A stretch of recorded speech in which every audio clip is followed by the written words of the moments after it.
Tenka Labs co-founder John Schuster is no stranger to walking friends through building gadgets using Arduino, an open-source hardware controller, except they might be great software engineers but not understand the actual circuitry. But Tenka Labs, which builds simple kits that help young students create small gadgets with the use of motors and other bits that connect to Legos, is looking to be an even more basic starting point to understanding engineering. Instead of jumping straight into designing a circuit, Tenka Labs makes what are called circuit cubes, kits that include lights or motors, that plug into Legos to teach the true basics of engineering. The company said that it has raised an additional $2 million in seed funding, and is also launching in several retailers for the holiday season. Before they go on to designing circuits, we need to get them to understand the basics, co-founder Nathan McDonald said. When they can see and understand it, they're more comfortable to invent. They understand that the wires are making that motor go, and then they can create things like an electric toothbrush. The stores recognize parents are looking for an educational toy. You can see it online, and there's a wave happening where schools are starting to have maker spaces. They're changing woodworking shops into engineering labs. Because the company is essentially producing a toy, getting into retailers is ahead of the holiday season is going to be key. That's especially true for toys like circuit cubes, which are primed to be potential gifts from parents or relatives looking to get kids interested in engineering. That can then kick off the virtuous cycle. Kids enjoy it, the parents, teachers, and friends notice it, and then more and more families start buying it.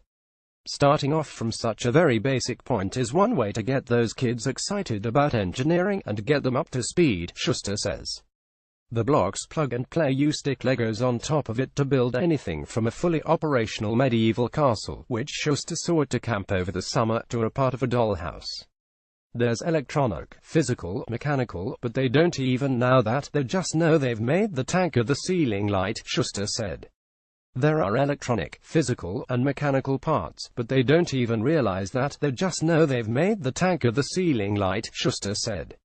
Tenka Labs, which says it is launching in Target, Micro Center, Barnes Noble, which still exists, apparently, Amazon, and MoMA stores, will certainly face uphill battles.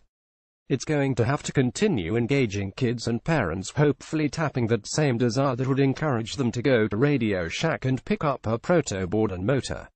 It can do that by adding new blocks down the line, but also at some point contend with the idea that the students may be more attracted to little bits a graduate into them. The key question for the company, and one that it naturally got from many investors, is whether it will actually be able to spin up the kind of manufacturing it needs in order to get those toys into stores. Schuster spent more than a month abroad to try to figure out the manufacturing, and the company also soft-launched it with a program called Steve Kate's Summer Camp to gauge demand. One of the children there actually created a sort of pinwheel with a light kit that displayed a stop-motion video of a running horse, which emboldened Schuster and McDonald even more as they looked to pique the curiosity of kids.